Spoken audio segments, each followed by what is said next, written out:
Thank you, members. The Assembly will now resume its sitting. The Honourable Member for Valley North is recognized.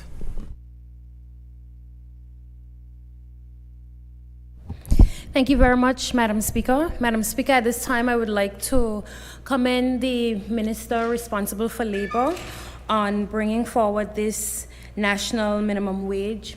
I also would like to acknowledge the chairman of that committee, Dr. Foy, and his team for the work that they would have done.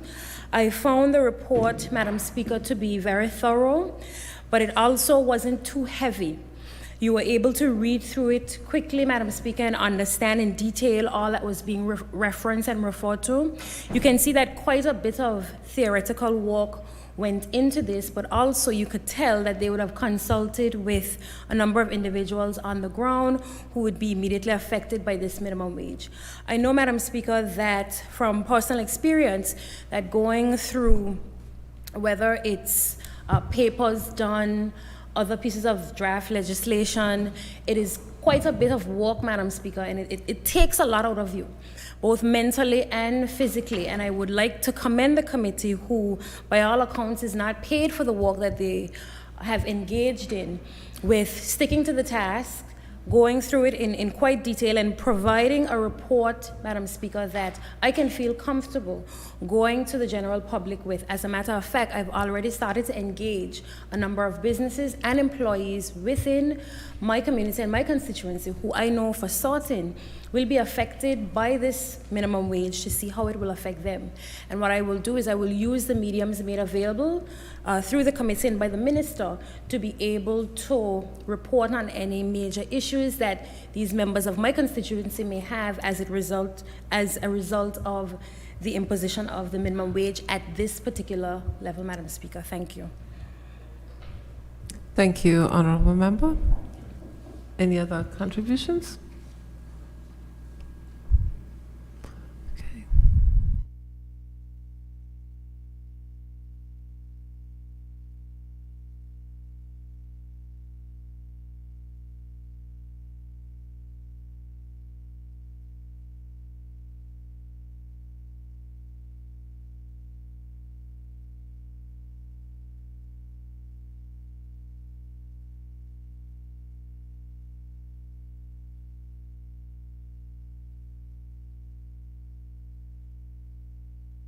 Madam Speaker, may I move that we recess for lunch? He's coming? Okay, no, I would take that back, Madam.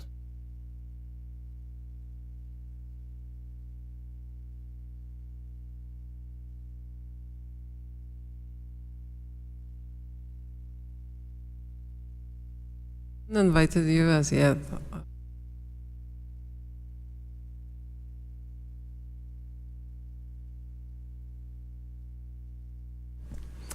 Okay, I now invite the mover to respond, please.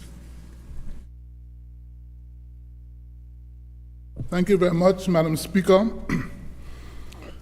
Madam Speaker, I would like to thank the Honourable Leader of Opposition and the single and wide member for their kind comments. Also to the Oh, sorry. My humble apologies. I'm a member for Valley North for their support. Premier, my honorable colleague. Madam Speaker, I just want, though, to clarify a few things for the record, Madam Speaker. The honorable member for East End would have indicated in utterances on other media and today that the Labor Relations Act 2018 would have been the instrument that would have paved the way for a single minimum wage. Madam Speaker, that is incorrect. Madam Speaker, the legislation, the Fair Labor Standards Ordinance of 1988, the Fair Labor Standards Act of 2014 and the Labor Relations Act of 2018 all provided, Madam Speaker, for the committees to be set up and have the choice of either a single rate or a sectoral rate, Madam Speaker. They all. So when the member indicated that it was only in 2018 that paved the way, Madam Speaker, the foundation for the minimum wage committee to decide on either a single wage or a sectoral rate was always in place from at least 1988, and I have no doubt if you go back to earlier legislation, they may have also been the same. On a point of order, Madam Speaker, I don't want the members of the public to think that I have in any way misled the House, and that's why I brought the Fair Labor Standards Act, the relevant provision, as well as the Labor Relations Act. And the Fair Labor Standards Act, I read it before, it made provision for minimum wage based on sectors. The Labor Relations Act allowed for minimum wage for employees, which meant it was across the board. And that was one of the key issues that we wanted to ensure that we fixed in the Labor Relations Act. And I have the proof in front of me. I invite the member to present his proof otherwise.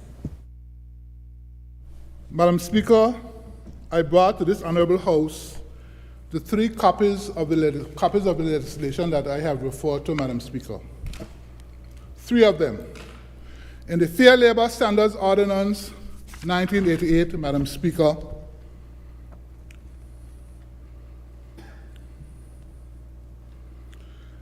Madam Speaker, it speaks to the committee may be appointed in respect of more than one occupation or trade, or in respect of all occupations and trades, Madam Speaker.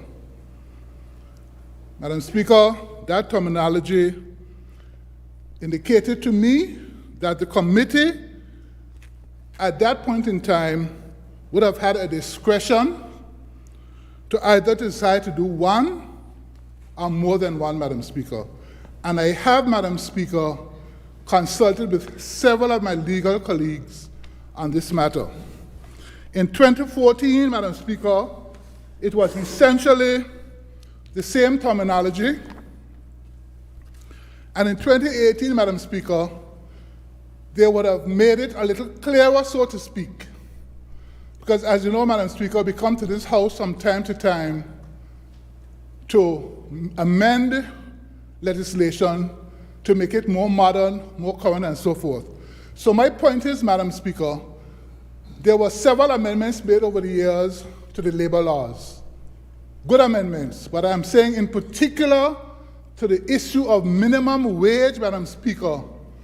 In the legislation from 1988 onwards, there was always the provision for the committee to either decide to do a single or sectoral wage. And Madam Speaker, I want to share with this honorable House this afternoon, Madam Speaker, remarks by the Honorable Minister of Labor and Home Affairs, Mr. Walcott Richardson, at a press conference on the minimum wage on Wednesday, the 13th of October, 2010, at the Ministry of Home Affairs conference room, and I would like to read that address verbatim. Mr. Chairman, Ministers of Government, other members of government, Labor Commissioner Mr. Russell Reed, Chair of the Minimum Wage Advisory Committee, Mrs. Lalita Davis Richardson, other members of the Minimum Wage Advisory Committee, members of the media, I salute you all. It is with great pleasure today that I stand here to discuss with the people of Anguilla an important matter that has the potential to be one of the most significant initiatives in the Ministry of Labor.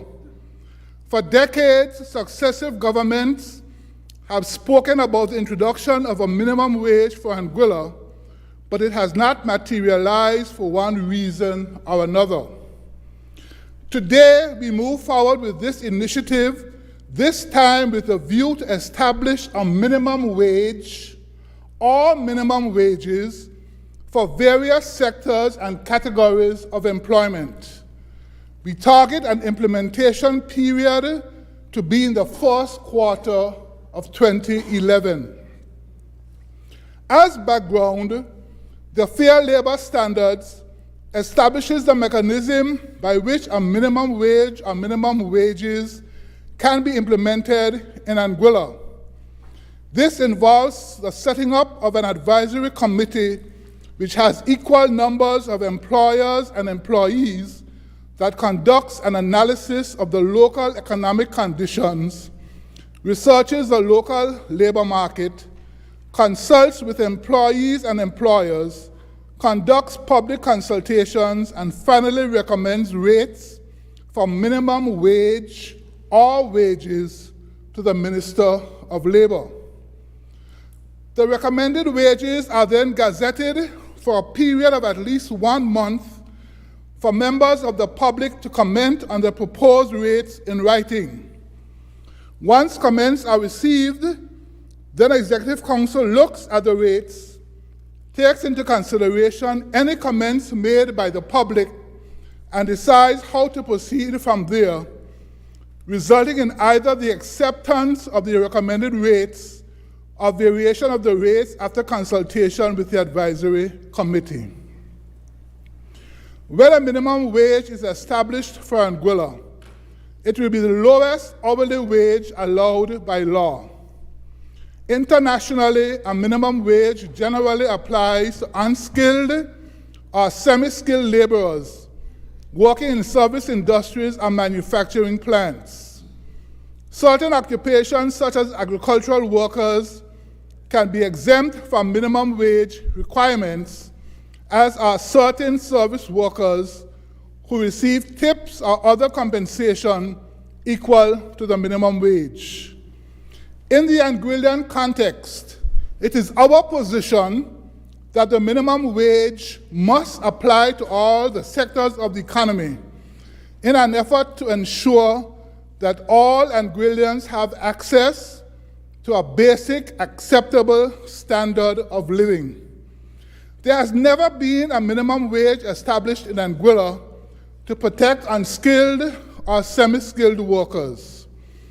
Currently, individual wages are determined largely by employers. Workers have to accept whatever compensation is offered based on the demands of the market. It is important that a sustainable minimum wage be established, so market issues and economic factors must be taken into consideration when deciding what to do, what the most appropriate rate is, but social factors must also be taken into consideration so that the recommendations from the advisory committee are not only driven by market demands. As we are all well aware, there are no meaningful organized trades and labor unions in Anguilla. Unfortunately, therefore, it is incumbent upon the government to ensure that the rights of the workers are protected, a responsibility that no democracy should be tasked with in modern times. Nevertheless, this initiative is aimed at protecting the most vulnerable in our society. Indeed, once this is done, then the society at large will begin to benefit from the gains made at this level. There is no mandate to change the national minimum wage rate once established, but it is our commitment to routinely examine the rate once it is established so that it remains relevant and appropriate to the order of the day in which it serves. It is a living organism for the workers of Anguilla. The government of Anguilla now has at its disposal some preliminary results from the 2009 Poverty Assessment Survey. This information will be used by the advisory committee in its deliberations. I am aware that opponents of minimum wage systems suggest that these wages discourage the working poor from improving their skills or seeking higher paying jobs because they are guaranteed a basic pay no matter their productivity. Some also say that these rates condemn employers to paying a mandated rate that might not be economically sound or viable. These arguments and more can be easily refuted when the gains of a minimum wage are considered. For instance, a minimum wage militates against workers going on social welfare and other state-run financial programs. It also provides a sense of purpose for persons who are gainfully employed rather than being on the dole, so to speak. In other words, the benefits of a sustainable minimum wage program outweighs its disadvantages. In particular, a legally established minimum wage ensures workers are protected from exploitation by employers. By establishing a legal minimum wage for dangerous or physically demanding jobs, laborers can be assured of fair compensation for their efforts. It is with the foregoing in mind, we have assembled a team of local professionals as members of the Minimum Wage Advisory Committee. This team, by and large, replaces the committee which was established 3 years ago. I would like to thank those persons who were part of the previous committee for the work they have done. To my mind, this new committee represents more fully the vision of the government and people of Anguilla as it relates to employer-employee relations. Executive Council has approved the following membership. Representing employers, Mr. Calvin Richardson, Mr. Trevor Lake, Mrs. Alma Gomes, Mr. Darren Augustus, Mr. Cephas Webster, Mr. Vincent Carty. Representing employees, Mr. Courtney Morton, Mr. Franklin Richardson, Ms. Nicole Eckel, Mr. Alex Smith, Mr. David Chance, Mrs. Maureen Carty. Other persons appointed under the Act, Mrs. Lalita Davis, Chairperson, Mr. Curtis Vanterpool, Mrs. Lena Ho Young. The committee is expected to report back to Executive Council by the middle of December of this year and is expected to function according to Schedule 3 of the Fair Labor Standards Act. I wish the committee success in its deliberations as we work together to build a vibrant Anguilla. I thank you, Madam Speaker. This was the full text of a presentation by Minister of Labor and Home Affairs, Mr. Walcott Richardson, on Wednesday, 13th October 2010. So, Madam Speaker, when I say that the legislation from 1988 up until now have always provided for a minimum, flat minimum wage, or sectoral wages, Madam Speaker, that is what I was referring to. On a point of clarification, Madam Speaker, and I don't want to belabor the point, but I want to state for the record that the section to which the minister, the member, single and white member is referring to, paragraph 4 of section 18, anyone who is accustomed of reading legislation knows you have to start from the first paragraph. And it is the first paragraph that says, whenever the governing council deems it expedient that steps should be taken to regulate the wages paid in any trade or occupation in Anguilla, he may appoint a minimum wage advisory committee to investigate the conditions of employment in such trade or occupation and to make recommendations as to the minimum rates of wages which should be payable. It doesn't say wage or wages, as was mentioned in the Minister Richardson's presentation. And so then paragraph 4 has to be read in context of the first paragraph. So I would accept, Madam Speaker, that there would have been a matter of misinterpretation or varying interpretations over the years, but certainly the Labor Relations Act made it clear that it would be able to allow a flat minimum wage or based on sector, and that wasn't available before. Madam Speaker, I made the point that legislation over the years continues to be amended and upgraded and modernized, Madam Speaker.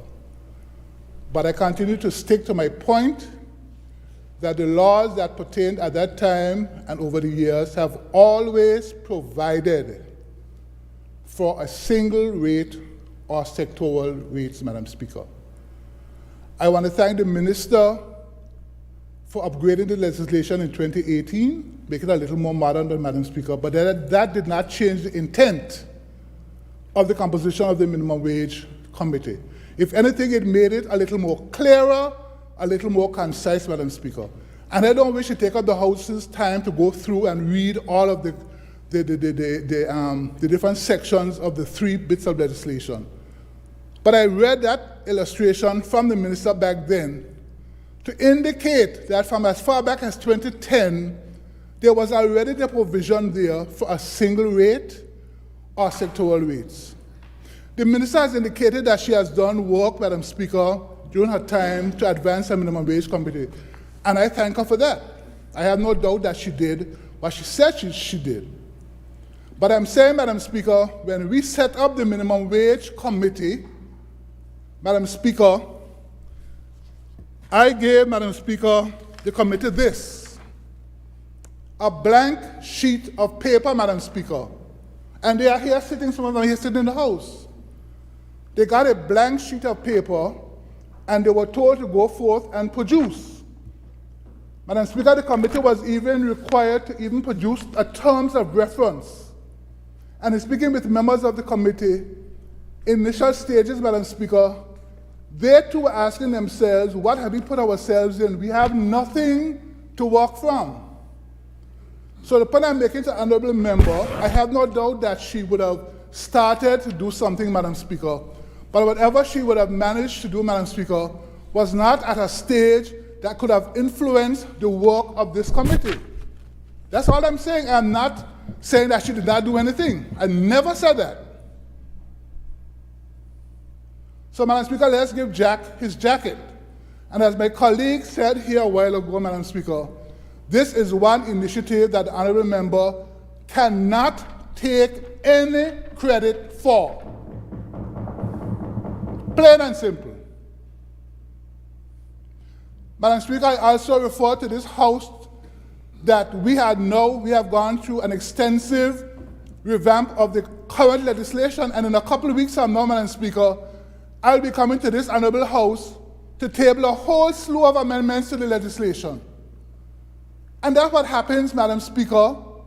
Every so often, you will amend the legislation to make it more current and fit for purpose, and that's what happens. So I am not here to say the minister didn't do anything. I commend the minister for the work she did over the time she was there, but I am saying whatever the minister did was not of any sufficient nature that could inform or influence the work that this committee did. Imagine if that committee had met, as they say, the table laid for them. They could have finished their work in no time flat, Madam Speaker. So I want to be very clear in this honourable House today, Madam Speaker. So when I flew up the road the other Wednesday when I drove on the speed limit, I came to clarify something, Madam Speaker, because in this Anguillan society, Madam Speaker, a lot of misinformation every single day is said on radio and social platforms. And sometimes when you don't correct it, it goes as fact. And that day, Madam Speaker, I had to come to clarify what the honourable member said. So let us not split hairs, Madam Speaker. I thank her for whatever she has done. I thank her for her work with upgrading the legislation, Madam Speaker. I give her commendation for that. But, Madam Speaker, she cannot take any credit for what this committee has done. On a point of clarification, Madam Speaker, I was not seeking to claim credit for this committee at all. What I said on radio was that the foundation had been laid. And it's obviously that there was a misinterpretation as to what foundation laid would have meant. But certainly I commend the committee. I cannot take credit for the work that they have done, but there was work that was done prior to this government taking office. Thank you, Member. I'm going to say again, our rules do not allow for points of clarification. We have, I guess it's becoming a habit where we stand on points of clarification, and that's not accommodated in the rule. There are points of order where if a rule has been breached by a member, another member stands on that point of order, and points out the breach, and the Speaker makes a ruling. There are no points of clarification for the record. You may continue, member. Thank you, Madam Speaker. And so we move on, Madam Speaker. The way forward. Again, thanking the House for their support, Madam Speaker. And, Madam Speaker, for the record, I would like to indicate, Madam Speaker, who were the members of the Minimum Wage Advisory Committee for the record, because I think the work they have done warrants their naming and put into the record of this Honorable House, Madam Speaker. And so I go through them quickly. The Chair, Dr. Wycliffe Foy, representing the national interest. Deputy Chair, Mrs. Jacqueline Bryan-Niles, representative of the Department of Public Administration. Other members, Labor Commissioner, Mrs. Joanne Hodge, ex officio Secretary of the Committee as required by the Act. Dr. Magdalene Richardson, representative of the Anguilla Social Security Board as required by the Act. Mrs. Cheryl Hughes, nominated by the Anguilla Hotel and Tourism Association, employer representative from the hotel and tourism industry. Mrs. Malisha Macau-Niles, employee from the hotel and tourism industry. Mr. Glenville Hodge, employer from the construction industry. Mr. Tash Hodge, employee from the construction industry. Mr. Graham Crabtree, employer representative from the financial services industry, and he was nominated by the Anguilla Financial Services Association. Madam Natalia Simlake, employee from the Financial Intelligence Unit, I think, yes. And then we also had Mrs. Simone Connor, nominated by the Chamber of Commerce. Then we had Ms. Shanrise Richardson, Mrs. Larry Ray Aline Franklin, representative of the Statistics Department, Ms. Rena Mead, representative of the Economic Planning Unit, Ms. Susan Hodge, representative of the Anguilla Civil Service Association, and Mr. Alvin Jeremiah Richardson, representing the national interests. And Madam Speaker, I just want to say a few words about the committee very briefly. To date, Madam Speaker, this committee has not received one dime for their services. Madam Speaker, one dime. We have made a provision to pay them, but I'm saying they worked diligently without the benefit of any remuneration up to the time that they would have produced the report, and we highly commend them. And Madam Speaker, I also want to make note that in the composition of this committee, Madam Speaker, we did not ask any of the members their political affiliations. And I want that very clearly for the record. Because I am sure members of the committee may have supported one or the other party, or they may have been neutral, we cannot say. But it shows the national nature of this exercise, Madam Speaker, that people, irregardless of their political persuasions or affiliations, work together for a common cause, Madam Speaker, and that is commendable, Madam Speaker.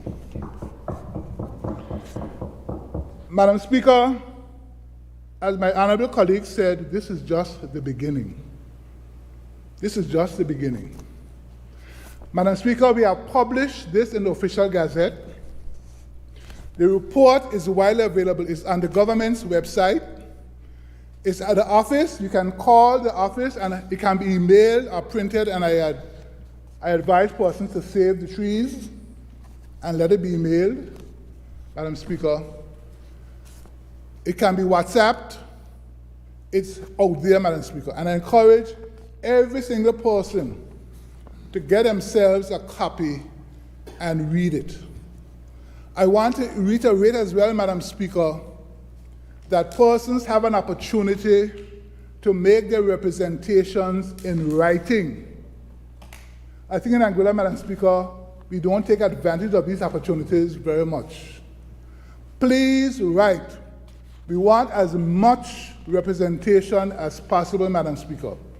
As I said, I'm going on the radio tomorrow and on Thursday, and then we'll announce other times as we go along, Madam Speaker. We want to make this a very public, engaged exercise, Madam Speaker, so that when we go back to Executive Council with a final recommendation, Madam Speaker, we will have extensively consulted and discussed, Madam Speaker, on this matter. I am very grateful for all the support that I have received on this, Madam Speaker, and I look forward to the morning of January 1, 2024. And all the thanks I will ask when the new year turns is for employees who are now getting the minimum wage to take a minute and come up and say, Minister, I got my new paycheck and I'm now getting minimum wage. That is all the thanks I will ask for, Madam Speaker. Again, thank this Honorable House. Thank you. Thank you, Honorable Member, and thanks to all members for their contributions. Motion 7, 2023-312 HOA has been debated without amendment. Members, the question is that this motion be passed. Those in favor, say aye. Aye. Those against, say no. The ayes have it. Motion 7, 2023-312 HOA has been passed without amendment and is now a resolution of the Assembly. Personal explanations? None. Other business, government business?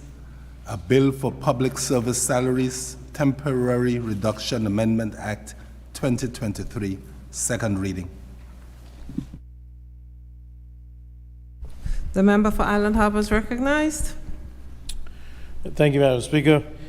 Madam Speaker, I rise to beg that a bill shortly entitled Public Service Salaries Temporary Reduction Amendment Act 2023 be read a second time.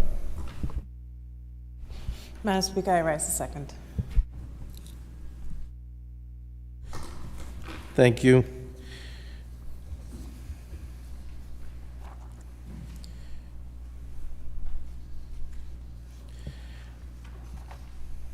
Madam Speaker, I'll present the objects and reasons for this bill.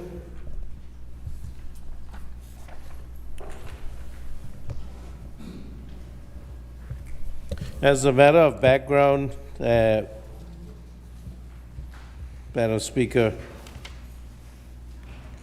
in 2009 and 2010, in response to the fiscal crisis, the salaries of public servants and other persons working in the public sector were reduced and suspended by an act of legislation. This affected all public officers, including civil servants, wage workers, elected officials. And the officers of government agencies and public corporations were not affected. Madam Speaker, in the budget for 2023, as Minister of Finance, I stated in the budget address that we'd put aside $4.8 million to pay public servants increments and progressions. And during the time working through that with the Deputy Governor's Office, the Public Administration, Ministry of Finance, we found that there was some difficulty since persons were not in their right grades. And asking for an opinion of the Attorney General, the advice was given that we needed to reverse the cuts that were performed in 2009 and 2010, which were done and made permanent under the Public Service Salary Reduction Act of 2013. And so, Madam Speaker, we worked through how best to get those reversed, and given fiscal ability, it was determined that this would be done in 2 stages. The first stage would be to reverse the cuts, so the second set of cuts, which were in 2010 for public servants, and make that retroactive to the 1st of January of 2023. And then the second stage would be the first set of cuts from 2009, and that would start in January of 2024. And so the amendment to the public servants, to Public Service Salaries Temporary Reduction Amendment Act 2023 is to make that happen, Madam Speaker. Now, this decision was taken, Madam Speaker, so that we could get the public service, those cuts reversed. And then, Madam Speaker, the plan is to move ahead with consultation, review of public servant salaries, and also to determine the correct grades, increments, progressions, which will require consultation. And that is what we plan to do moving forward. We have, as I said, the 4.8 million accounted for in this year's budget, and the plan, we have added that to the medium-term economic and fiscal plan for the increases that will occur moving forward. I also want to put on record, Madam Speaker, that there'll be no raise in salaries for elected officials and members of the House, Madam Speaker, including you, Madam Speaker. I apologize. Thank you. Thank you. I now invite debate on the merits and principles of the Public Service Salaries Temporary Reduction Amendment Act 2023. Floor is open for contribution.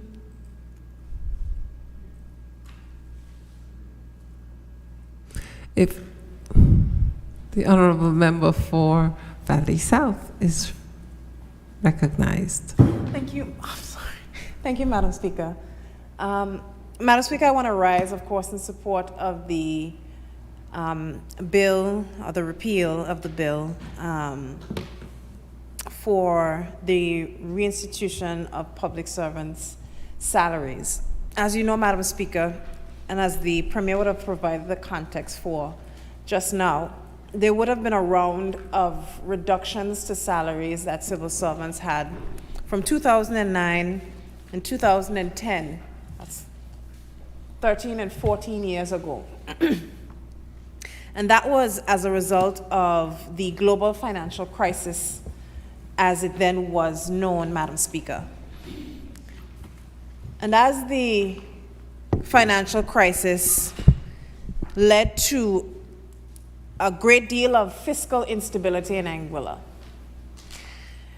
that is partially due to the fact, Madam Speaker, that Anguilla took most of its recurrent revenue from the tourism sector at the time, which took a very identifiable hit, since a lot of our guests and persons who come to the destination come from the tri-state areas that were particularly hit during that financial crisis. And it's not a unique story to Anguilla. It's also very commonplace across the region that many jurisdictions suffered great challenges as a result of the global financial crisis.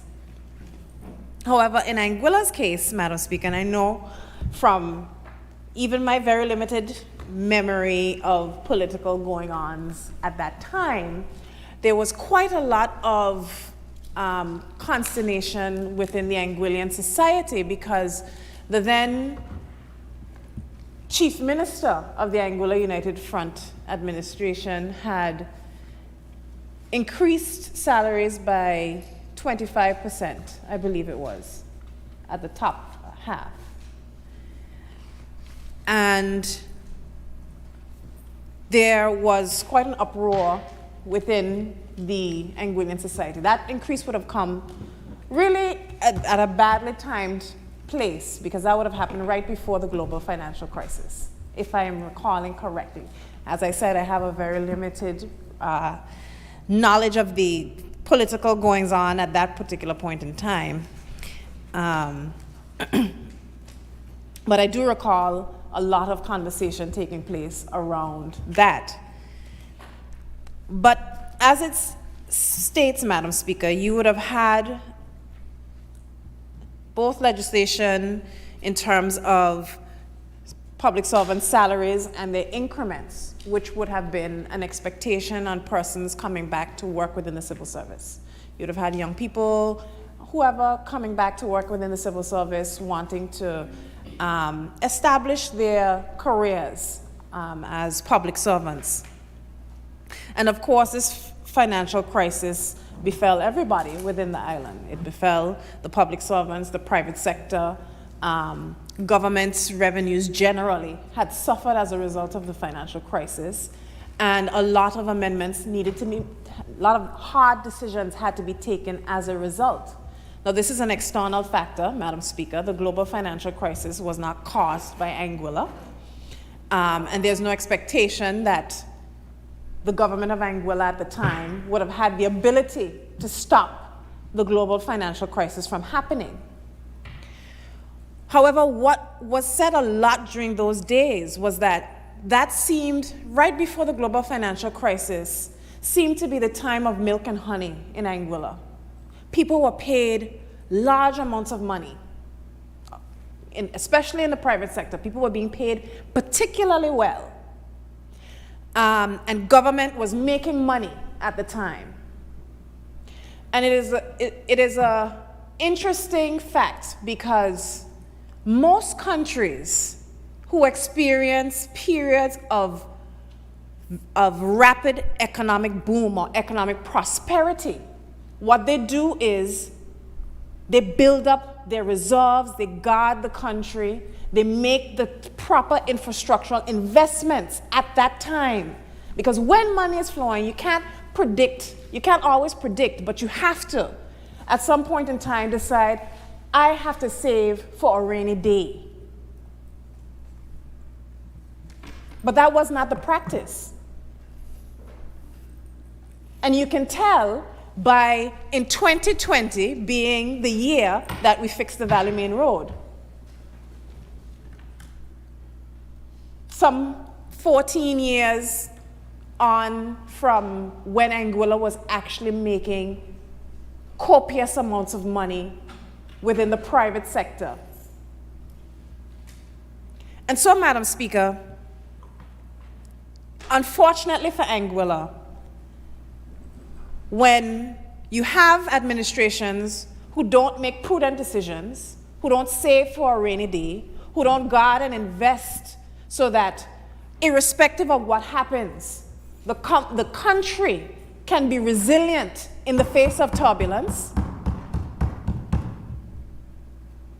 You have situations like what happened in 2009 and 2010 with the need to institute cuts across the public sector and freezing increments across the public sector. Now, I bring that up, Madam Speaker, because within my ministry, and it's something that I hold very dear to my heart, I have the perspective that persons who work within the Ministry of Education, teachers and our custodians and our education officers, our education welfare officers, persons who are always on the front line of dealing with very current issues in our community. I've always held the position that our teachers should be paid, teachers generally across the world. They create nearly every profession under the sun. You have to be exposed to a teacher at some point in your life. And they give a lot to the profession. And for years now, after the cuts, their increments have been frozen. The government of Anguilla has never been able to say to those persons who are giving tirelessly that the work you're doing is being recognized in the amount you are being paid. So deep and severe was the fiscal scarring on Anguilla that the government of Anguilla could not respond in kind. So irrespective of what inflation took place from 2008 onwards, their salaries remain the same.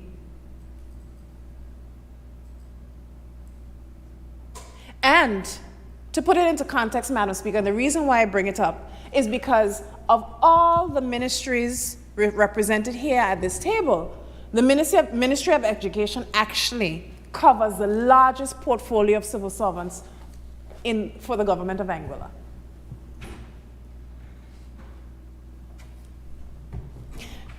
And you have persons, civil servants, who at the time, and of course you'd know that in my particular ministry, in the Ministry of Education, you have teachers who would have been dedicating decades of their lives to public service.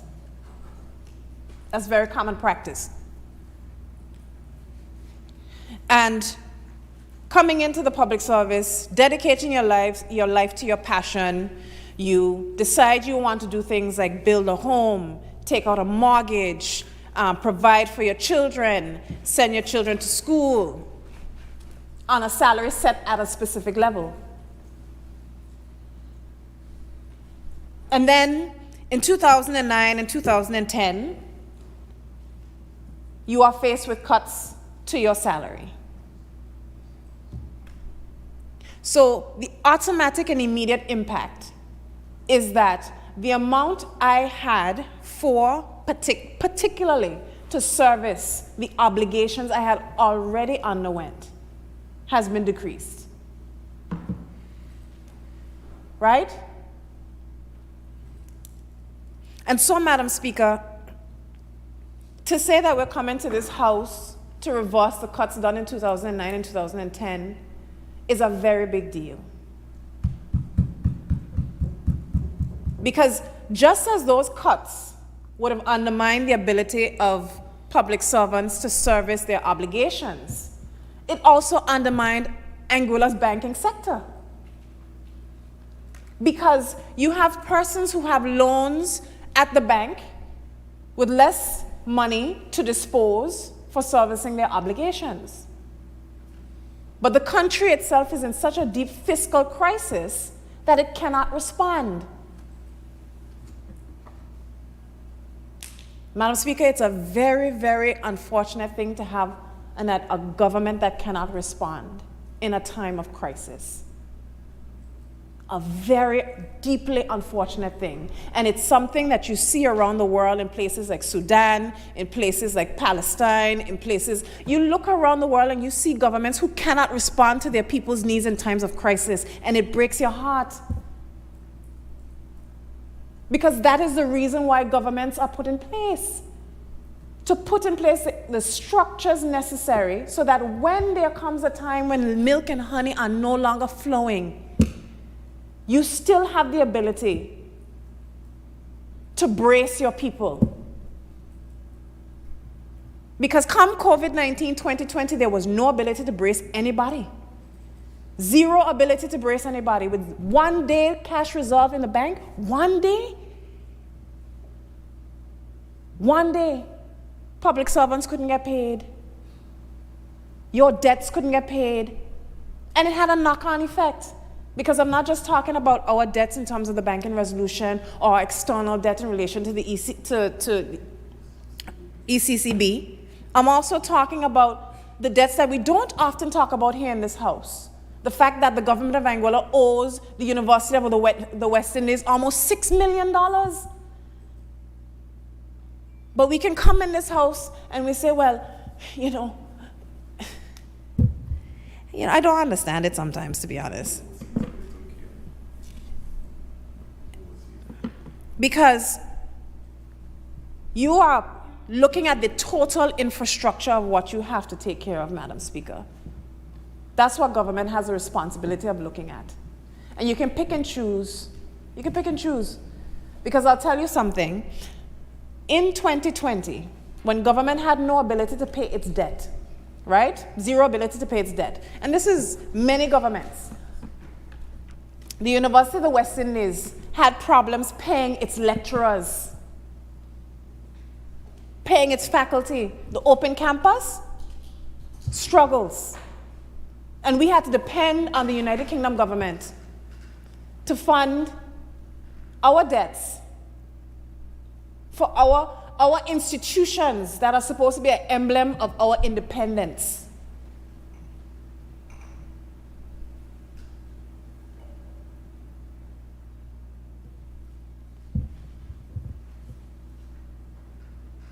We have to be very, very serious, Madam Speaker, when we talk about what responsible governance requires. Very, very serious. And so you look at 2008 and 2007 and 2006, and you know, sometimes as a millennial myself, I sometimes wonder, you know, I feel bad for the Gen Z, the generation that came up behind me. Because the generations that came before me seem to have lived in the land of luxury. They've had great lives, great experiences. And here, young people again having to pay for the mistakes of the persons who came before us, the decisions of the people who came before us.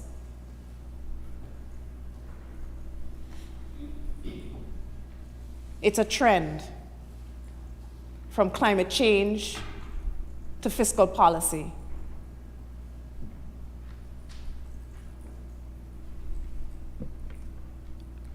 And so, Madam Speaker, when I talk about the context pre the cuts that were instituted in 2009 and 2010, when I talk about the context pre-2008, when a lot of people talked about Anguilla being the land of milk and honey, and then post, where a lot of people left Anguilla. You know, we talk about exodus, people going elsewhere for opportunity. But the type of challenges Anguilla has faced from 2008 to now are quite extreme. From a global financial crisis, to the collapse of your indigenous banks, to Hurricane Irma, to a global pandemic, it's very difficult to catch your breath.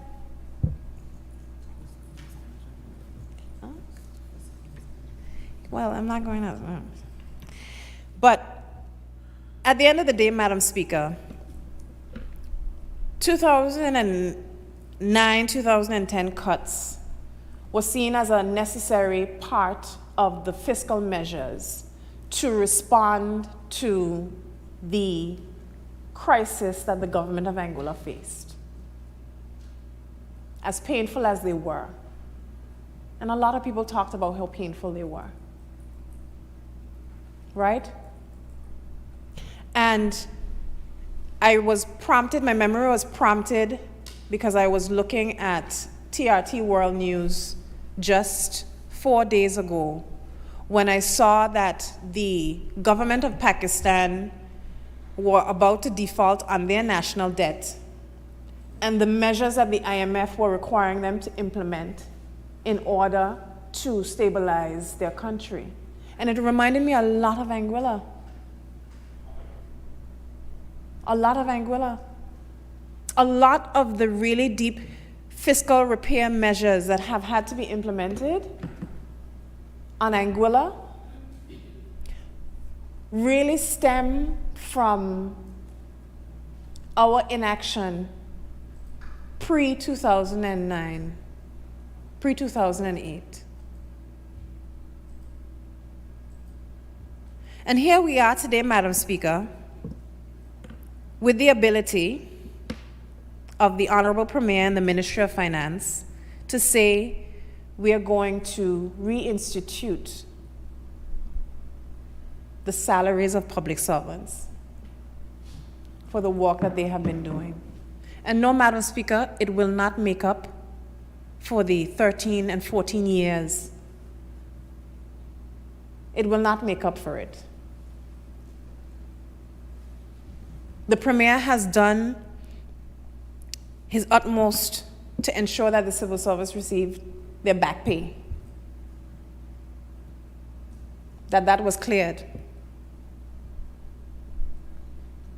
The Premier is doing his utmost to ensure that the NBA and CCB pensioners receive their pension.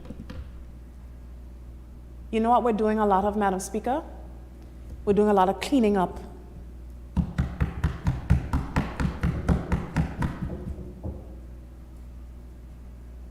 It's easy to do the great things, but it's hard. It's hard to do the necessary things. And don't be mistaken, Madam Speaker, that the only reason why we can be in a position to reinstitute the salaries of public servants is because of the implementation of the goods and services tax. There's no way to unfold it. Because when you are, and this is something for people to know generally, when you are about to cost a policy or measure, you're not costing it just for 2023. You're costing it for 2023 and 2024 and 2025 and 2026 and 2027 to beyond. Because a lot of people think you just pick up money and you just, okay, let's just do it for 2023. You can't do that. Especially if it's a recurring expenditure. If it happens every year, you need to be able to cost your policy out to maintain it every year.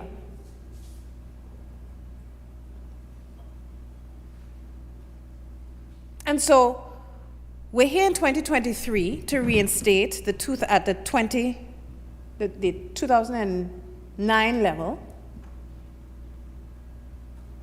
Or is it the 2010? Because it's two cuts. There's one that comes into place in January 2024.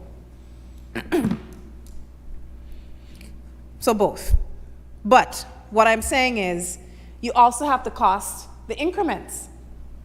So if you're saying that you believe that public servants who are effective, who do their jobs, who go above and beyond,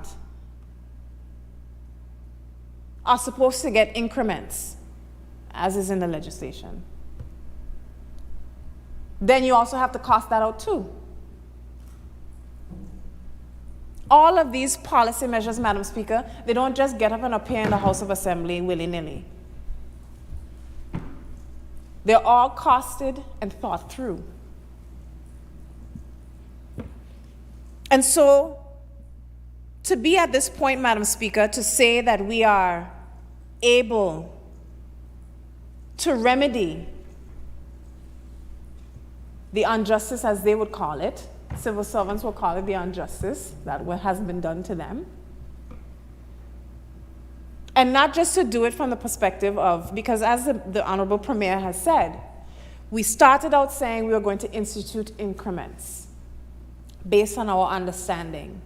We got technical advice which made it very clear that if we implement increments on the civil servants' reduced salaries, that in and of itself could cause challenges. And therefore, we're starting the process first of repealing those cuts, and then, with the assistance of the Honorable Deputy Governor, really ensuring that our appraisal system works accurately for the implementation of increments. So, Madam Speaker, I want to say thank you to the Honorable Premier, because he knows, specifically within my ministry, the cries of the teachers. He knows.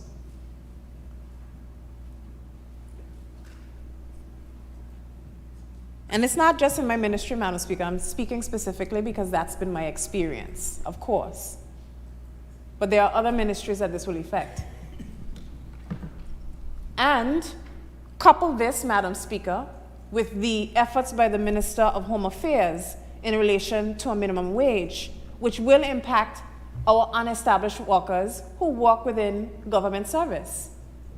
My ministry in and of itself has 122 unestablished workers. mine alone. So there are real people behind these policies, Madam Speaker. There's real effect to these policies. And to be able to grow sustainably, Madam Speaker, we have to make the decisions necessary to see our policies through. Everything we want to see done, we have to cost it.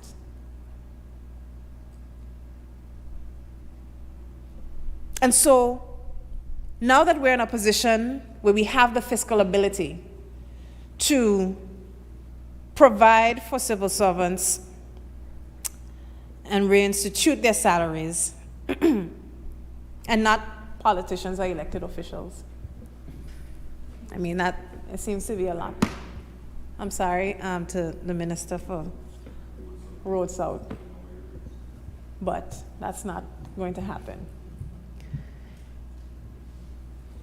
But I do want to thank the Honorable Premier, and to you, Madam Speaker. I do want to thank the Honorable Premier and the Ministry of Finance more specifically, because it takes a lot of hard work to be able to get to the position of being here and being able to do this. And so I want to rise in support of this bill, and I want to continue to thank the Ministry of Finance for all the work they're doing to ensure that we can move forward sustainably. Thank you. Thank you, Honorable Member. Are there any other contributions to this bill? If there are no other contributions, I invite the mover to respond, please.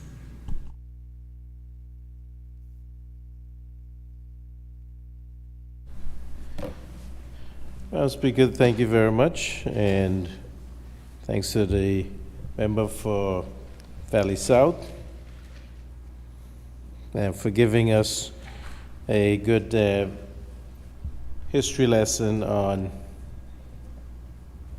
how we got here from there. And I took those words from the member for Road South. But I think this is a step in the right direction, and you know, it is to reverse those cuts and to amend the legislation from 2013, and then we can get on with the public servant salaries reviews, the consultations, determine the grades, the progressions, the increments, Madam Speaker. Madam Speaker, I still want to say I do have some concerns, though, about, you know, the way we go about making policy. And I'd just like to remind us about right before the general elections of 2020, when the prior administration decided that they would cut public servant salaries by 5%. And when we were elected by the people, we decided not to progress with that cut, because, as I stated, this would cause economic scarring. Because during COVID, when the hospitality industry was shut down, it was the public servants, Madam Speaker, who was carrying this country on their backs, and their salaries was taking care of themselves, their families, their extended families. They were the ones keeping the supermarkets open. They were the ones who were keeping other services open, who were able, Madam Speaker, to keep this economy going. But I was listening yesterday, Madam Speaker, to a program on Radio Anguilla called Just the Facts. And Madam Speaker, I heard a statement made by the leader of the opposition which said that it was the decisions of the Anguilla Progressive Movement government not to refinance the CDB loan, not to cut civil servant salaries, and not to sell the Anglex shares that put us in the position that we're in, Madam Speaker. On a point of order, Madam Speaker, that is not what I said.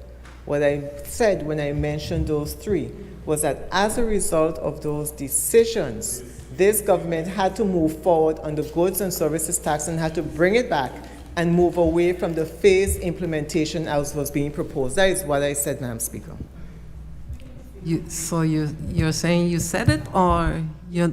I am saying, Madam Speaker, that the member for Island Harbor just said there is those three decisions that would have caused them to be in the position that they are today. And I'm saying that what I said was not that it caused them to be in a position today, but that's what caused them to bring forward the goods and services tax, move away from the phased implementation plan for the GST as was proposed, and bring the GST into effect in 2022. Thank you, Madam Speaker. I mean, you know, if I had been able to finish my statement, I would have been able to, but for the fact, it says where we are today would include the GST. So, but Madam Speaker, I just want to make the point. I want to make the point that, you know, this statement was made yesterday, Madam Speaker. And now, Madam Speaker, the member was a minister of government back in the previous administration. And the member would know. First, not refinancing the CDB loan, Madam Speaker, that was not an option. Madam Speaker, the loan from CDB, which was in 3 tranches, because if we want to talk about the 59 million that was used in the banking resolution, that was even untouchable. But it was not an option because it was a policy-based loan, which included progressing the goods and service tax as one of the conditions, Madam Speaker. And Madam Speaker, this would have required United Kingdom government approval. This would have also required CDB approval for any of that to happen for refinancing. Not to cut the civil servant's salary, Madam Speaker, is a decision that we made that is correct. But what that was implying, Madam Speaker, is that the member, and she was a minister, if they had been successful in the election, would have gone ahead with the salary cuts. On a point of order, Madam Speaker. Madam Speaker, the cut to the civil servant salaries bill that came in May of 2020 would have delayed any cut to the civil service. And I want the people of the public sector to listen to me very carefully. It proposed that if anything at all, that you would look at a cut in December of 2020. What it did instead was immediately cut the salaries for ministers of government by 15% by the end of May 2020. And so that proposed bill, or that bill that came to the House, did not touch civil servant salaries. It was to address the situation with the country being closed, with COVID being in the midst of the entire COVID situation worldwide, and the government's intent to delay as much as possible any further cuts to the civil service sector. But understanding that ministers of government had an obligation and a duty to the people, proposed the implementation of 15% cut, which this administration brought back.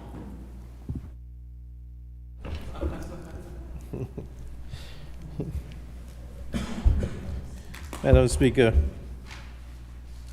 I'm at a loss because, you know, in the same bill, Madam Speaker, where the 15% cut for ministers of government, there was also that provision that if necessary, they would cut the civil servant salary by 5%. It was there, Madam Speaker. We decided not to move forward with it, Madam Speaker. So anyway, as I was saying, not refinancing the CDB loan was stated as we didn't make that decision, therefore we had to move forward with the GST. Madam Speaker, the former Premier wrote a letter to the UK government. And this was multiple pages, Madam Speaker. In no way in those pages did he ask that he given permission to refinance the CDB loan when they was asking for to cover the $99.1 million that would be a deficit in the budget, that the 100 million EC dollars in COVID relief was given for, Madam Speaker. I would think that if this was a thought at that time, that the former minister, who is now the leader of the opposition, would have suggested that, and that would have been in the letter, and all the 19 proposals that were given by the Premier. So the third one, Madam Speaker, which really got me, was that we decided not to sell Anguilla shares. That's why we got in this position. Now, Madam Speaker, to top that off, the member for Sandy Hill said that the sale of Anguilla shares was to locals. Now, Madam Speaker, I know. On a point of order, Madam Speaker, government shares in Anguilla. The proposal was for the sale of government shares in Anguilla, not Anguilla or the shares, all the shares in Anguilla, government shares. And initially, there was a proposal for it to go to the public, and that's why there was a public offering, but that was pulled back after Hurricane Irma. So, Madam Speaker, as I was saying, the member for Sandy Hill, who's the leader of the opposition on Just the Facts, yesterday said government shares in Anguilla, the intention was to sell to locals. But her boss, former Premier, said on multiple occasions that the sale of the government shares in Anguilla was to an entity which had experience with utilities for better management, Madam Speaker. So somebody is misinterpreting, not comprehending, or misrepresenting history. I wrote on my paper revisionist history, Madam Speaker. Madam Speaker, it's hypocrisy to stand up and say you represent the public servants, you're looking out for their best interests, to say that you represent businesses, you're looking out for their best interests, and then to say, as the member for West End said yesterday on the same, that their intention was to push the GST down the road, Madam Speaker. His former colleague, the former member for Valley North, would talk about kicking the can down the road and wearing a straight jacket and things like that. But he said he would push it down the road gently, Madam Speaker. Now, I don't know if he knows the history of when we came in, what we tried to do. When we talked to, Director Ben Merrick on multiple occasions to try to get the goods and service tax pushed down the road. The goods and service tax, the same one that the first phase has already been implemented, and the second phase would have been implemented the 1st of January 2021. And then the third phase, the 1st of January 2023. Now the goods and service tax was pushed back, the second phase, and merged into the third phase and came into effect 18 months after the second phase was supposed to be done. So I will never, Madam Speaker, be concerned to take the blame for not advancing the cuts for civil servants. I'll never do it. I've been criticized on radio. I've been criticized by others for that. And I stand tall and say that the public servants carried the day during COVID. I commend them, and I'll continue to stand up for them for the hard work that they do and to push things along.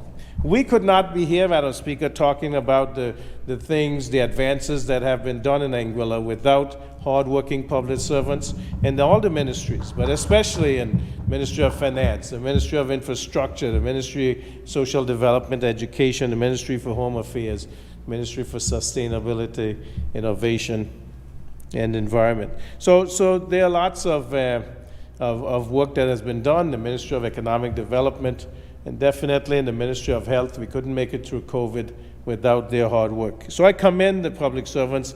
And I think that they do a great job. They should be compensated appropriately, but we do have fiscal constraints. Now, I know the opposition will say there's 64 million more than was expected, and so you should just spend it all, which they did in 2009. $65 million in reserves went down to zero by October of 2009. They had a deficit of $70 million, unpaid bills of 18 million overdraft to the National Bank of Anguilla.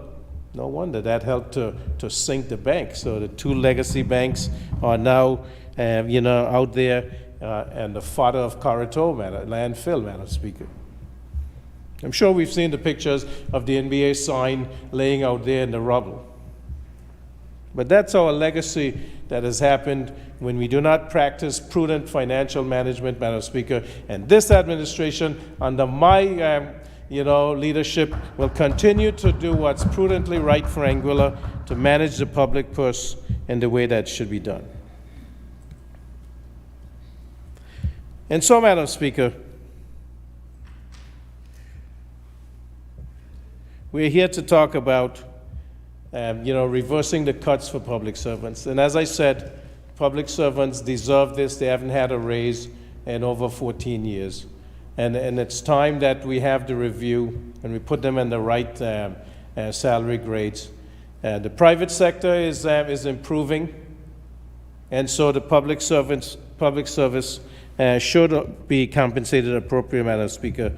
And this is something that we'll do across all the ministries and across the statutory bodies to look at that. And some of those statutory bodies are coming back on the central government, Madam Speaker, because we feel that there has to be better accounting, there has to be better governance of these stat bodies.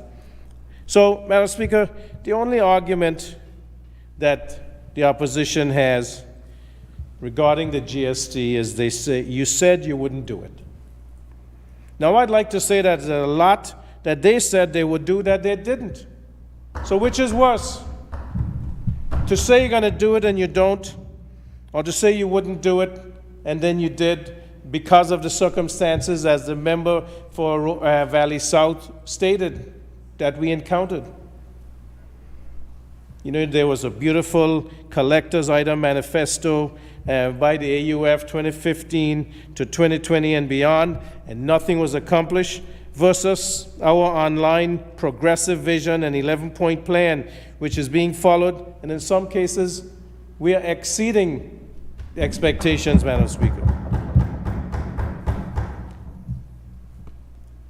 So I'm happy to say today to the hardworking public servants that we have started the process of reversing those cuts that were done in 2010, and that will be retroactive to January of 2023. So if this gets approved and passed, they make the payroll for the 18th of July.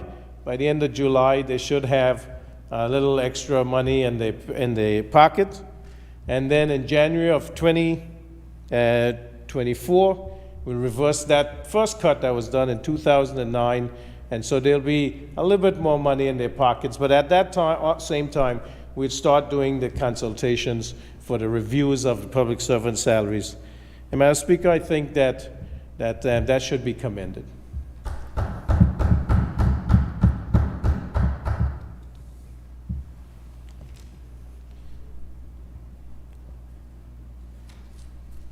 So I had a few more things to say, Madam Speaker, but I will save those for another day, because certainly it is getting close to that time. But I can assure you that I never used to listen to Just the Facts before, because it's a waste of a good hour at lunchtime. But I will now, feast upon it, and I will make the necessary comments as we go forward. So again, I commend this bill, the Public Service Salaries Temporary Reduction Amendment Act 2023, to this honorable House for consideration, and I crave approval so that we can pay the civil servants. Thank you very much. Thank you, Honorable Member. It has been moved and seconded that a bill shortly entitled Public Service Salaries Temporary Reduction Amendment Act 2023 be now read a second time. Those in favor say aye. Those against, say no. The ayes have it. I call upon the clerk to read the bill a second time. An act to amend the Public Service Salaries Temporary Reduction Act 2013, Act number 2 of 2013. Under Rule 45 of the House of Assembly Rules of Procedure 2021, the bill now stands referred to a committee of the whole Assembly to be considered clause by clause. Assembly in committee?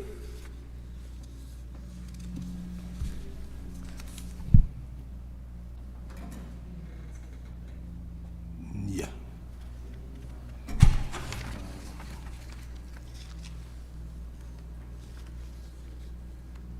Okay. Clauses 1 to 3. I put the question that clauses 1 to 3 do stand part of the bill. Those in favor say aye. Those against say no. The ayes have it. The title and the enacting clause? No, there's no.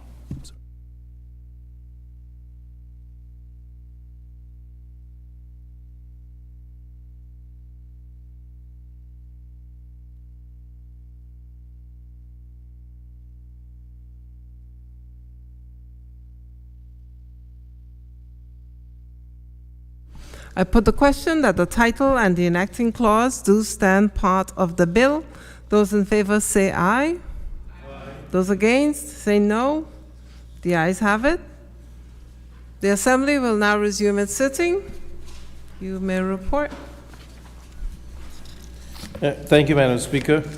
Madam Speaker, I beg to report that the bill shortly entitled Public Service Salaries Temporary Reduction Amendment Act 2023 has passed through committee without amendment and is ready for its third reading. A bill for Public Service Salaries Temporary Reduction Amendment Act 2023, third reading. Madam Speaker, I beg to move that a bill shortly entitled Public Service Salaries Temporary Reduction Amendment Act 2023 be read a third time and passed. Madam Speaker, I rise second. It has been moved and seconded that a bill shortly entitled Public Service Salaries Temporary Reduction Amendment Act 2023 be now read a third time and passed. Those in favor say aye. Those against say no. The ayes have it. I call upon the clerk to read the bill a third time.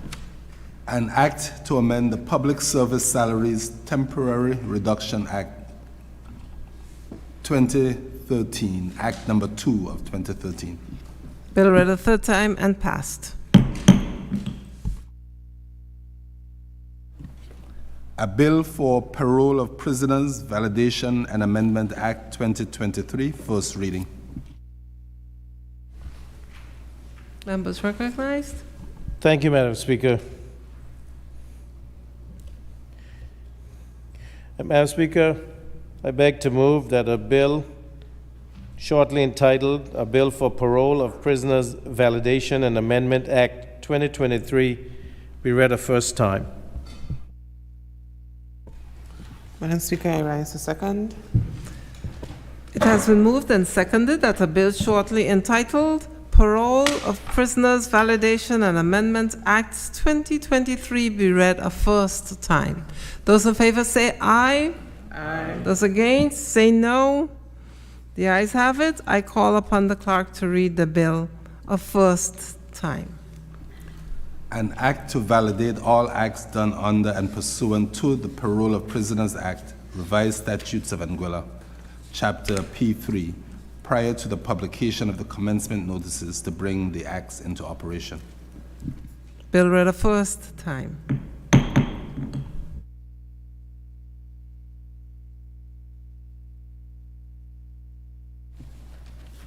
Private members' bills, none. Private bills, none. Other orders of the day. The Single Island White Electoral District member, Mrs. Quincy Gums-Murray, is recognized. Good afternoon, Madam Speaker, members of the House, listening public. I just rise briefly at this section to formally welcome the visiting members of the regional ministers of the environment who would have just arrived. I exited shortly to greet them at the airport. Ministers from Antigua, Montserrat, Dominica, Grenada, and representatives from Martinique, St. Lucia. I think I'm missing one other country. Would have arrived today, and some of them are arriving in a short while. But I would like to recognize and formally welcome them to Anguilla. Tomorrow, I will be formally taking over as chair of the Ministers of the Environment under the OECS, and Anguilla would serve as chair for the next year. This evening, we will be at the Teachers Resource Center, where we will be opening our exhibition, which will be from this evening until July the 13th. So members of the public are welcomed to come by and see what is happening within my ministry, as well as other things that will be exhibited on behalf of the OECS, Organization of the Eastern States. Tomorrow as well, tomorrow evening at 4:15, we'll be having a press conference with all visiting ministers, including myself, on Radio Anguilla at 4:15, and the members of the public are welcomed to listen in. This year would mark the 10th year of the Council of Ministers of Environment, so it's a celebration, a recognition of a decade-long work to improving the environment. And our specific mandate will include looking at what the next decade would look like, so having a roadmap for 2030, as well as identifying sustainable climate finance models to serve and benefit the member states of the OECS. So we have a big mandate. We have a large team. I also want to formally welcome the OECS contingency. They would have had a very large representation here, and they have been working with my ministry to ensure that this event is fit for a 10-year recognition of environmental work in the region. So I'd like to also thank my permanent secretary, Chanel Petty-Barrett, who was one of the chief planners on behalf of Anguilla, the Royal Anguilla Police Force, who will be providing additional security, and our protocol officers, who also fall under my ministry by chance. So I'm very thankful for the work that they would have done, and the airport staff for accommodating us, Ivan for capturing all of the work on behalf of Anguilla and on behalf of the OECS, and also Executive Council and the Premier for making it possible for Anguilla to host this year. So we're looking forward to next few days of great work on behalf of the environment, and to continue looking into what the future for the region can look like. Thank you. Thank you. Any other orders of the day?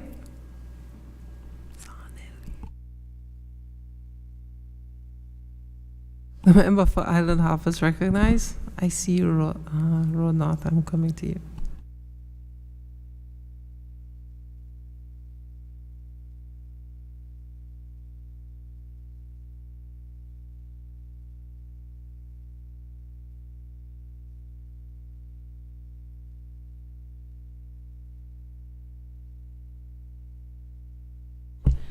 I keep forgetting the mic. Thank you, Madam Speaker. We seem to be giving condolences these days for loss of some of our stalwarts, and certainly want to give condolences to the family of Mrs. Eastland Ruan, who passed when she was visiting down in St. Thomas. I want to say condolences to her husband, Sonny, and her family. Miss Wilma, formerly Vanterpool, now Broughton, who, though she was not born in Anguilla, became a Anguillian in spirit, and contributed significantly to Anguilla. She passed recently. And also to those who are sick, that they be given healing mercies. with our sister Elsie Phillips, who is, I heard, is recently hospitalized again, and others, Madam Speaker. These are sad times when we're losing some of those that we grew up with, those we love. Also want to, congratulate Mr. Zornell Hughes. I know the Minister for Infrastructure, Tourism, member from Road South, who said that he taught him everything he knows. So,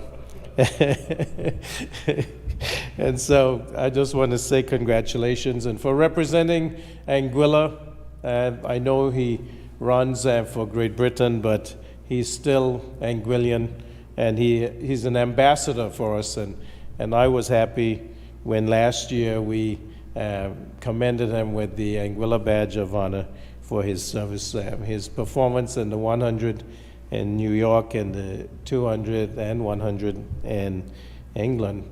Commendable, and shows what commitment, determination, and what the potential is for, Anguillians. Even though we are small in size, we do great things. So I want to thank Zornell for keeping Anguilla on the map, continuing to make us proud. Madam Speaker, I attended the NYPD, which is a new young progressive debating club.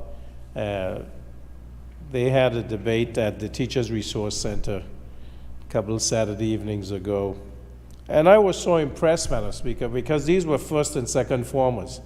And the level of presentation, the research, statistics that they were quoting, the ability to bring their points across.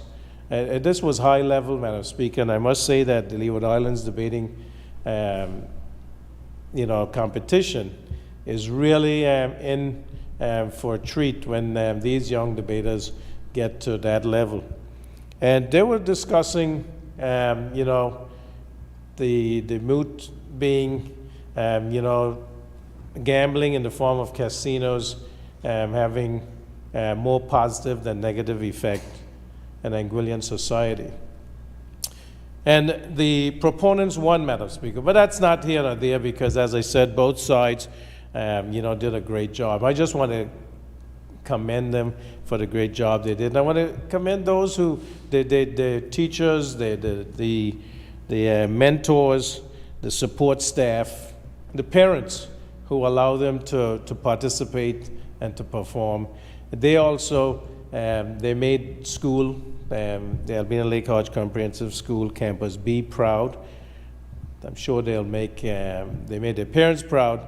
They made me proud as a member of the administration, and they make Anguilla proud that they could make these type of arguments. And I saw, competition. I don't know what would they be, Gen Z or Gen Z? Yeah, Anguilla. There's great things in store, Madam Speaker, and so for all the members of government that were there and opposition who were there, I think that it shows that this type of support is necessary to continue to make and to give them that incentive. So those are the things I want to say, Madam Speaker. We continue to do the things that are necessary to make this island of ours shine, and certainly want to compliment the Minister, the Single Island-wide electoral district member, Ms. Quincy Gausry, for having the Council of Ministers for OECS for the environment here, to go through. It shows that, the environment is essential, that we take care of what we've been given. And as you know, from the time of the visit of the overseas minister, Minister Lord Zach Goldsmith, to now that many steps are going in place to make sure that Anguilla stays in the forefront of discussions on the environment, even before that with the Blue Anguilla Task Force and the steps that have been taken. And so I want to welcome that delegation and we are happy to take care of them and make them safe, and have a good meeting, and look forward to meeting them later and tomorrow, so that we can share and how to take care of our part of the region in terms of the environment and the sustainability, but also taking this information and passing it on to the developed countries that are contributing, to the issues of climate change and rising sea levels and increasing temperatures, which we know is a big issue right now. We are registering some of the hottest days ever. We are melting roads and airports and everything just by the sun. These are things that we need to consider. And so I commend also the Chief Medical Officer, who about 2 weeks ago put out guidelines on how to deal with these increasing temperatures so that we don't get dehydrated and other health issues. So again, Madam Speaker, thank you for the opportunity, and we hope that we continue to do good things in this honorable House. Thank you. Thank you, Honorable Member. The Honorable Member for North is recognized. Thank you, Madam Speaker. Just a pleasant good afternoon to everyone here in this House and everyone who's listening. I just want to rise quickly. Again, I know also appreciate that it's getting a little bit late and we've been here, some of us from 8:30 this morning. I just want to extend condolences to members of my family, my grandmother's last surviving sibling. I woke up to the news that she passed last night. She was 96 years old. We almost share the same birthday. It was the 9th of June. She made her 96 on the 10th of June.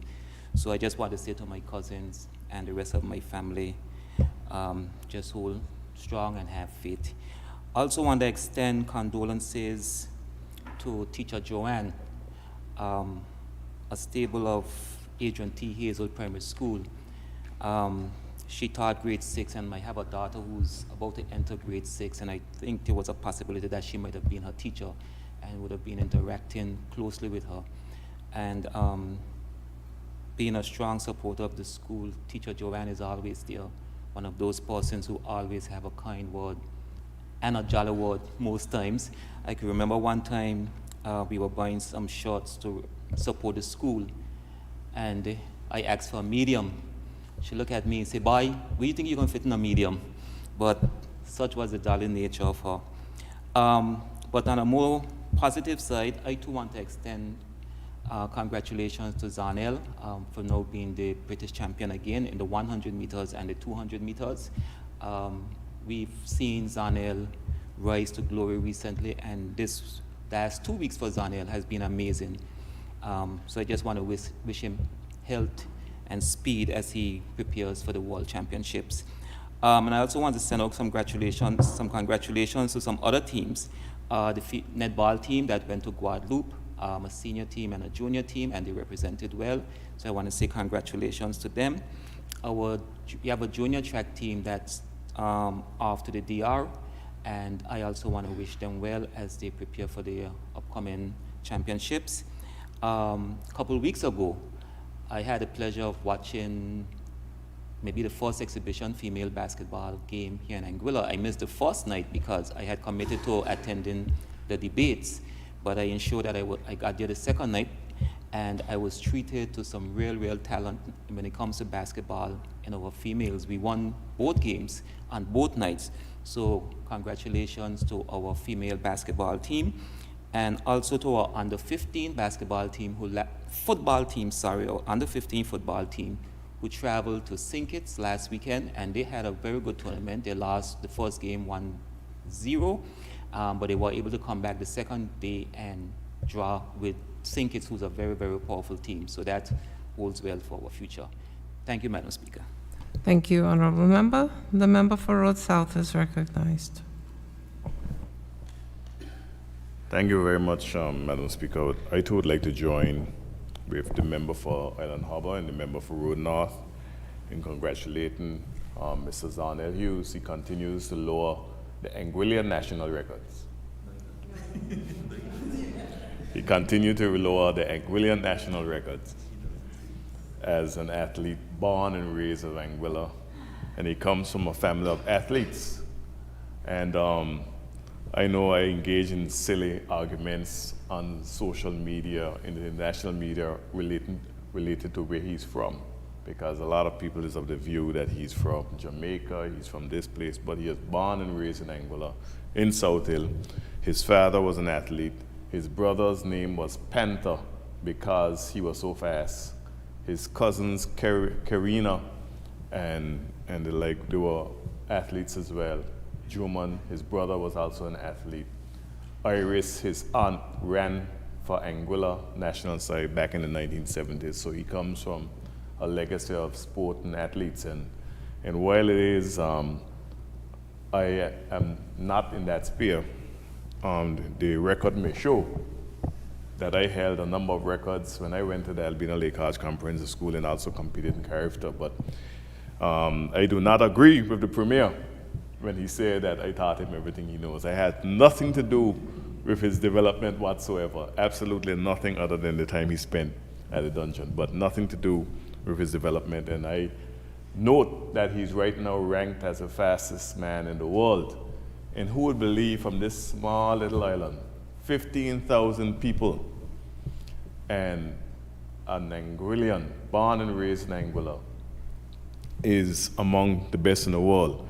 But if I may give some credit, the credit for his development goes to his family, in particular his cousin Karine Carty, the Bankses and what have you, who from the time he was a kid were always at the Webster's Park supporting him as an athlete. And I always made fun of the time he was running 100 meters, and about 99 of those meters he fell, didn't make it to the finish line. But be that as it may, you must also credit Miss Lana Kentish and Mr. Ken Banks and members of the Anguilla Athletic Association, Amateur Athletic Association, who in their good wisdom and with the cooperation of his family was able to get Zarnell at a late stage in his development, because he went at the age of 16 when you should get there earlier, was able to have him affixed to Kingston College in Jamaica, where he really excelled to the point where I believe it was 2013 at the Champs, he broke Johan Blake's 100-meter record, which was lowered this year. The record every year was looking at the Champs. So, because I was there and I witnessed it firsthand. It was a great moment. And we are very happy and proud of his accomplishments. And there's a lot that goes on in terms of how he turned professional, but he's reaching his potential. He's still a very young man. He still have another 10 years if he take care of himself in athletics. But we're looking forward to the championships in Budapest in 6 weeks. And we believe that we can have a world champion emanating from Anguilla. I claim him as our own. And I believe in speaking to him, he still claims himself as our own, as an Anguillian, just running for England because we don't have an Olympic committee. But while I say that, I must also commend the tenacity of the Minister of Sports, Ms. Deanne Kentish-Rogers, who is determined to have a track and field built in Anguilla. And it's unfortunate that every time we look at a site, there's opposition to the site, there's opposition to the site, there's opposition to the site, but sometimes you gotta put your foot down and make sure and make it happen. Because whatever you do, there will always be criticisms and why you could have it there and why you're not there, you know? So I know it'll happen. We're getting very close to that day, and we'll have much more Zarnels coming out of that track, because if you attend the primary school and the secondary school sports day, you will see the immense talent that we have in this country. So much talent. I was so proud to see my permanent secretary, the best permanent secretary in Anguilla Public Service, Mr. Karim Hodge. His daughter is a sprinter extraordinaire. And I know it comes from him because he himself was an excellent sprinter when he went to high school. I know Lennox Proctor, he was an athlete too, but he had, you know, he tried, but he wasn't on that level. But this is where we want to go. But while I say all that, and I also speak to the fact that in less than a week, in a few days' time, we'll have the John T. Memorial Race in Anguilla. And our Ambassador Hassani Hennis will be back again to try to reclaim that title. and Zambezi, who's a reigning champion. I believe he's still in Europe. I'm not sure if he's on island. So it'll be a great race, and it's really unfortunate that the second place finisher from last year recently got into an unfortunate accident, and it underscores the need for our drivers to look out for cyclists when they are cycling. Mr. Delroy Carty, who's a great cyclist. His story is a tremendous story, and if you go on his Instagram page, you will see a glimpse into his journey, into where he is today. But also, Madam Speaker, on a more somber note, I would like to join the member for Road North in extending condolences to the family of Miss Joanne Snag. And tomorrow evening at 7 p.m. at the Adrian T. Hazel Primary School, there'll be a candlelight vigil. And I hope that persons can come out because she was indeed not only a great teacher, but a great human being. She did a lot of work on Radio Anguilla as a broadcaster before she went off to England to further her studies. She came back and she immersed herself in the community, in teaching, and it was a real shock to everybody because it was unexpected on that fateful day. So I like to, from this podium, I would like to extend my deepest condolences in a public forum to the family of Miss Joanne Snaggs, and also to the family of Miss Midston Connor of Blowing Point, who recently passed. A fixture in the community. You could not go Blowing Point without seeing him. He was always there, quiet, humble, great conversation. So I'd like to also extend condolences to his family, the Connors family there in Blowing Point. Thank you very much, Madam Speaker, for indulging me. Thank you. The Honourable Member for Valley South is recognized. Thank you, Madam Speaker.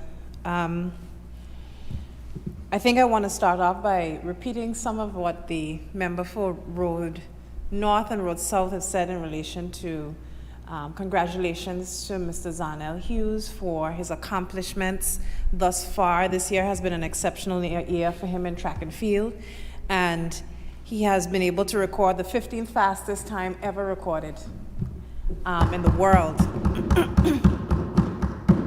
Coming from a small island like Anguilla with no track and field facilities, it's a very good accomplishment to boast of. And of course, there would have been a number of persons who would have contributed to where he is today, and we have to thank them for their sacrifices, ensuring that young people in Anguilla have those opportunities.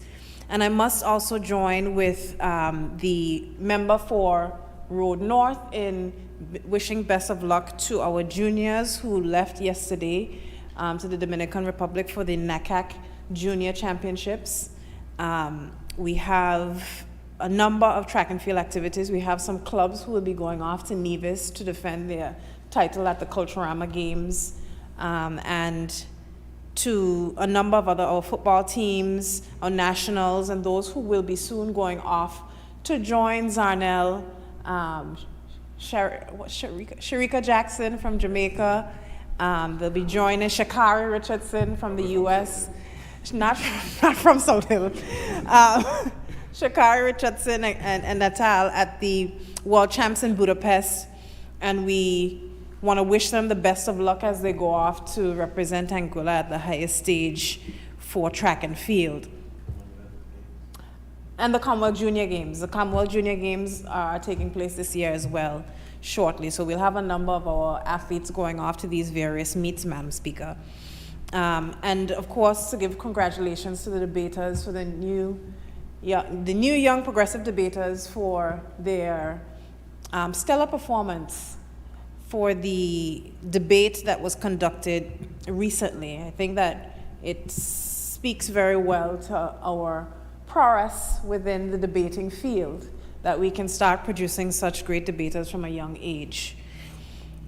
And then also to thank the Single Island Wide Electoral District member, Mrs. Quincia Gums-Marie, as she continues her work with environmental protection and the issues related to climate change as an advocate for Anguilla, as she welcomes the OECS member states members to Anguilla for the conference that's going to be hosted here. And we hope that the work that has been done under her leadership will continue to move forward as we establish Anguilla as a country that takes climate change very seriously. On a more somber note, Madam Speaker, I wish to extend condolences to the family of teacher Joanne Snag. I think her impact and the way she has really immersed herself in the community since she got back is a testament to who she was. I know personally that when I spoke with her, we spoke about a lot of education matters, and she threw herself at the opportunity of being on the Board of Governors for our school. And she equipped and carried herself with so much professionalism and so much passion for education that it was unmistakable. And I know that the students at the Agent T. Hazel Primary School are really going to be feeling her absence.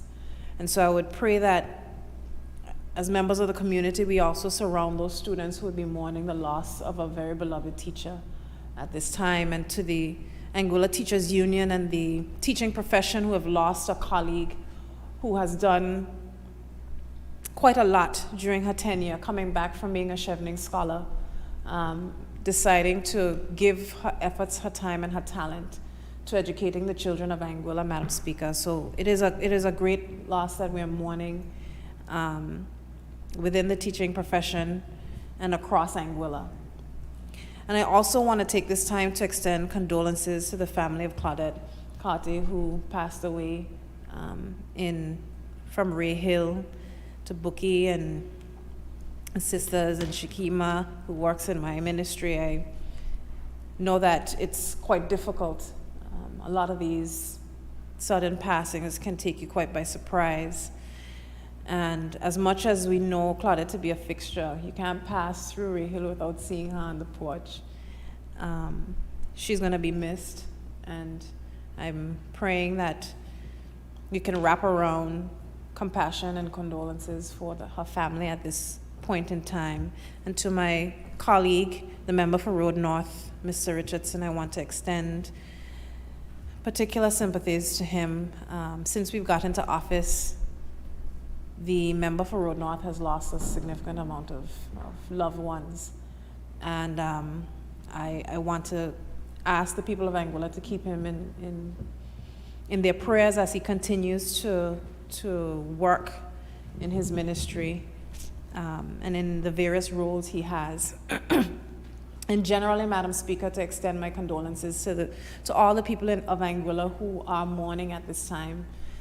Mourning is difficult in and of itself, to lose a loved one, and I'd hope that we could still leave a lot of our personal issues aside and reconcile as we realize very quickly that life is very short, and we need to care for one another. So my condolences to everyone who is suffering at this time. Thank you, Honorable Member. The Honorable Single Island Wide Electoral District Member, Mr. Kenneth Hodge, is recognized. Thank you, Madam Speaker. I would like to share in the sentiments and condolences expressed by my colleagues, and to my honorable colleague, Merrick, my condolences. I just want to say a word about late Joanne Snaggs. I had the pleasure of working with her at Radio Anguilla. She was a valuable asset to the broadcast team at Radio Anguilla, and we really had some good times. And so to her family, my condolences. She will be missed. And Madam Speaker, in Anguilla today, we are seeing so much of these kinds of occurrences. So many persons are passing on, Madam Speaker. It's a somber reality that we are just here for a time. We're just passing through. And Madam Speaker, it behooves all of us to continue to keep our faith grounded in God, that we can continue to ask for His blessings as we go through. So, Madam Speaker, the day is far spent, so I just wanted to share those brief reflections. Thank you, Madam Speaker. Thank you, Honorable Member. Any other orders of the day?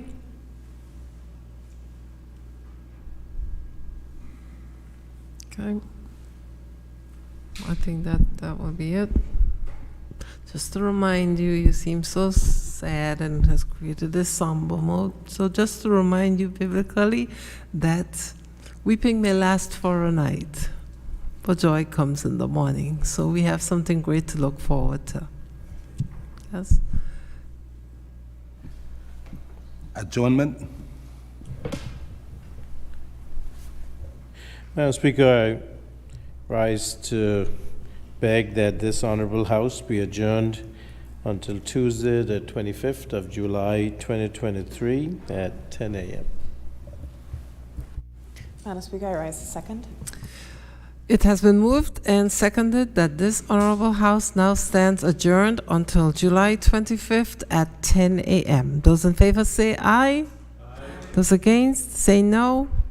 The ayes have it. This honorable House now stands adjourned until July 25th at 10 a.m. Thank you, members. Have a good day.